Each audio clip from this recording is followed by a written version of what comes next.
चंद्रपूर महानगरपालिकेत नगरसेवकांसाठी स्वतंत्र कक्ष नसल्याने संतापाचे वातावरण निर्माण झाले आहे।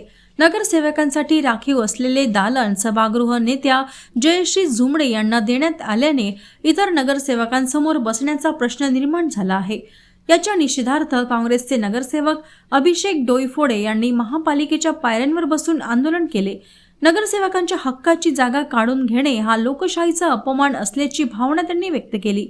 तात्काळ पर्याय व्यवस्था न केल्यास सर्व नगरसेवक हे महानगरपालिकेच्या पायऱ्यांवर बसून आंदोलन करतील असा इशाराही त्यांनी यावेळी दिला।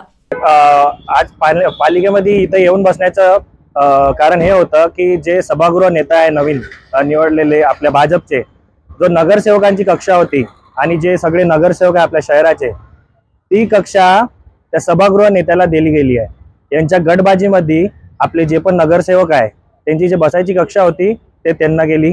तर त्याच्यामुळे जे आपले नगरसेवक येणार लोकांचे समस्या घेऊन आल्यानंतर मग हे आपले नगरसेवक बसणार कुठं?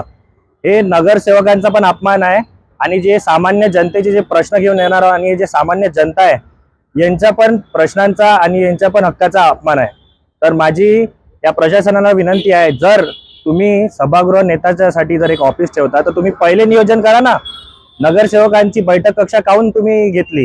या महाराष्ट्रामध्ये हे एक पहिली कक्षा आहे, एकच महापालिका अशी वाटते मला जिथं आता नगरसेवकांना बसायची जागा नाही। तर मी आता या पायरीवर बसून राहणार आणि मला वाटते आता येणाऱ्या टाइम मध्ये आम्ही सगळे नगरसेवक इथंच बसून आमचे प्रॉब्लेम सॉल्व्ह करायला लागेल।